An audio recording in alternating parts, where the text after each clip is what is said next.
Bueno. Ya. Ahí está.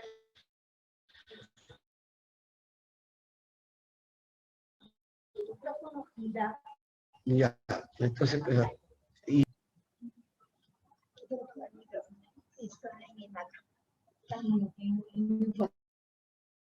la capacidad, ya, ok. Ya, entonces que venga María Fernanda, que sabe eso. Ahí está María Fernanda. Ya. María Fernanda, vino conmigo. Ha prendido el micrófono. Hola. Bueno, esta diapositiva, yo les expliqué esta diapositiva.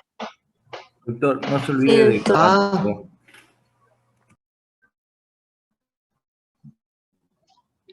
Hola.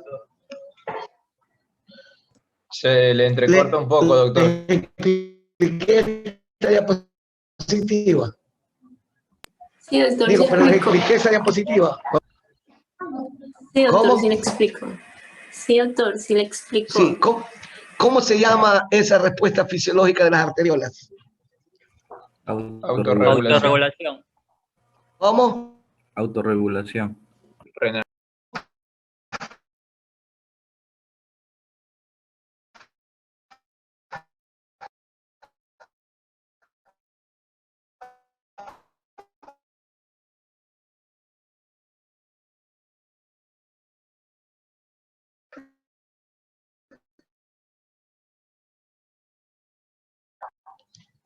No, ¿cómo se llama?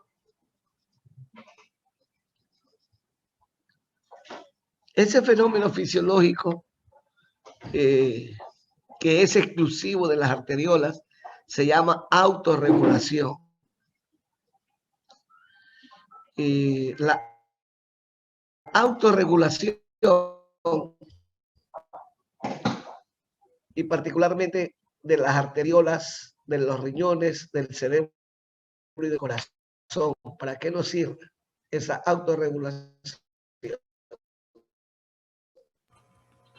O sea, nos sirve para que la presión de la circulación sistémica no se transporte a los capilares glomerulares. Por eso hice yo el ejemplo de la señorita que se levantó con el dedo índice y el pulgar una hebra de cabello, para que ustedes vean lo fino, lo delgadísimo que es esa última estructura de vaso sanguíneo arterial que se llaman capilares. Viene por aquí un gran flujo sanguíneo renal que tienen los pacientes que padecen de hipertensión arterial, ¿verdad? Destruiría los capilares glomerulares, ¿sí o no? ¿Ah?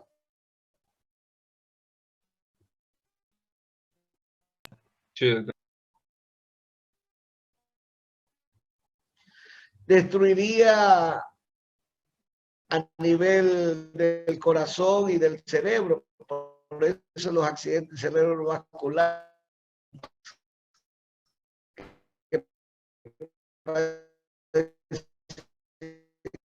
hipertensión arterial.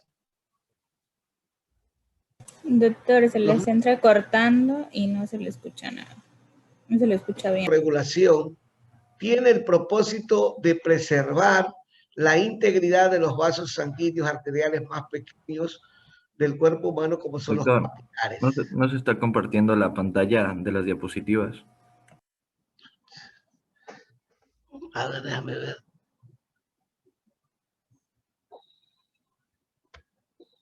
Ahí. Tampoco. Ah. No, doctor.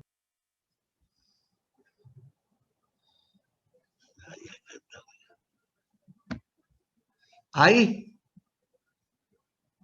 Doctor, abajo en la pantalla hay un botón verde que dice compartir pantalla.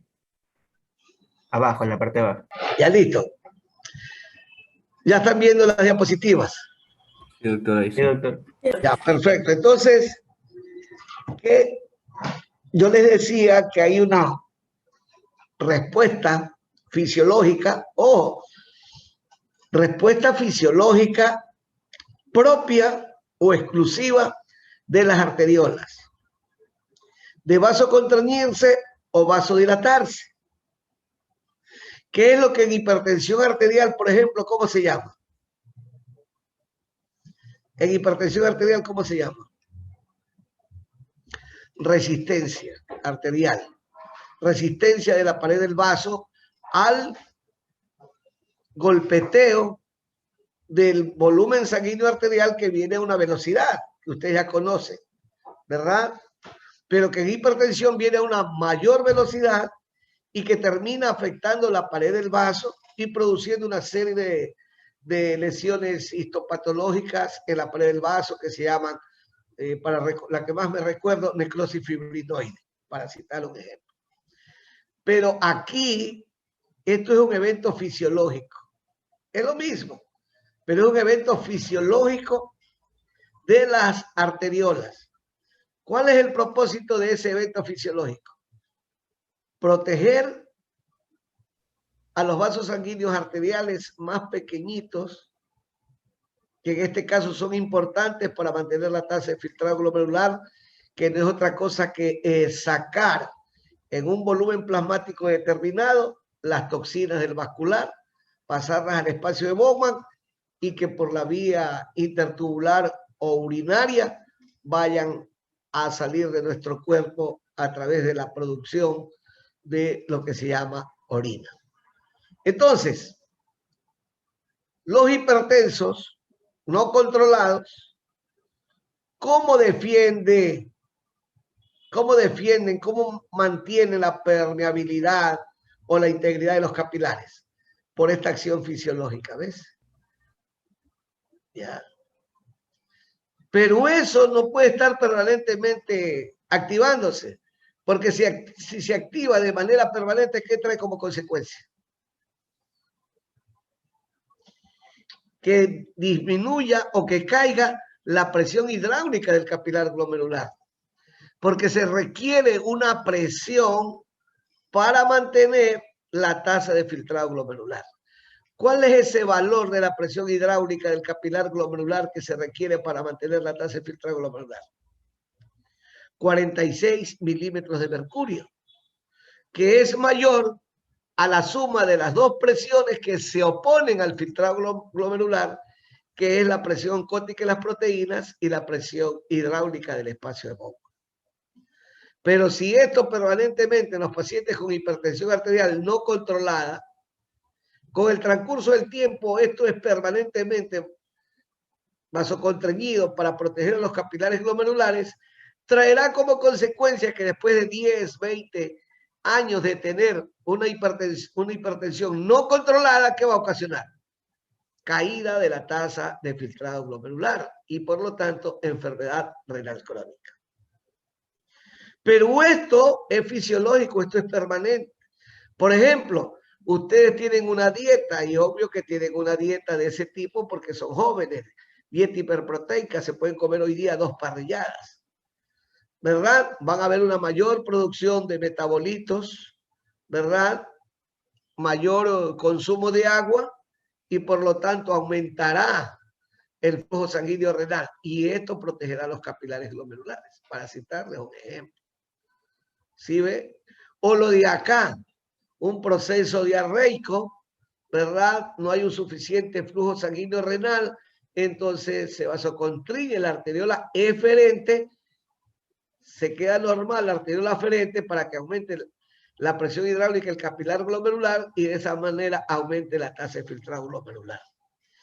Entonces, estoy haciendo una explicación fisiológica para comprender por qué con el transcurso del tiempo los negros hipertensos, los diabéticos y los ancianos mayores de 70 u 80 años podrán tener enfermedad renal crónica. Esas 3 características de personas. Los negros hipertensos, los diabéticos y los ancianos.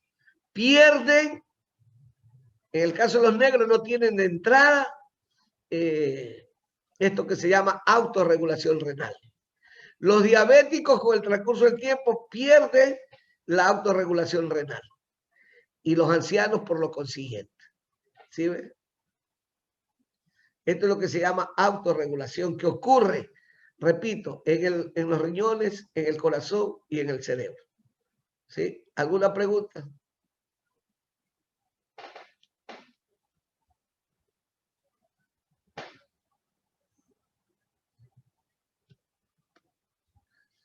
Muy bien, entonces, ahí está.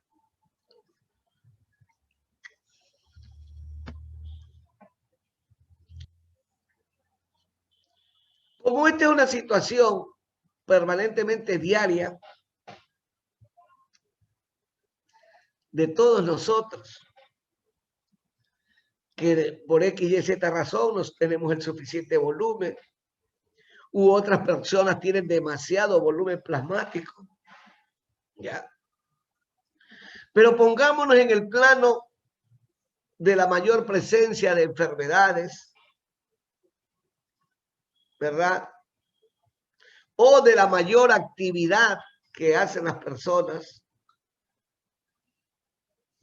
Debemos de tener entonces un mecanismo fisiológico que nos permita mantener siempre el volumen plasmático adecuado y la presión adecuada. ¿Sí? Y la presión adecuada. ¿Sí? Entonces, este, por ejemplo, es cuando hay hipertensión arterial. Y este acá cuando hay hipotensión. Hipotensión, no hay suficiente volumen sanguíneo, entonces se vasodilata la arteriola aferente, se vasoconstriye la arteriola aferente y ahora sí tenemos suficiente volumen sanguíneo, volumen plasmático para aumentar la presión hidráulica del capilar glomerular y aumentar la tasa de filtrado glomerular. Acá hay hipertensión arterial, ¿verdad? Entonces se vasoconstriye la arteriola aferente para que disminuya la presión hidráulica del capilar glomerular, perdón, para que proteja a los capilares glomerulares, pero eso trae como consecuencia que caiga la presión hidráulica del capilar glomerular y caiga con el transcurso del tiempo la tasa de filtrado glomerular. La que usted tiene, pues se recuerda que no es bien. Ah, ya, eso dígale ya. Ok, entonces, tenemos un mecanismo que nos permite preservar la tasa de filtrado glomerular. Porque si no, imagínense esto de manera permanente, la mayoría, pues las personas, tendríamos insuficiencia renal o tendríamos enfermedad renal crónica con el transcurso del tiempo. No obstante aquello, estoy explicando que los ancianos y los diabéticos, la razón por la que tienen mayor incidencia de enfermedad renal crónica. ¿Sí ven?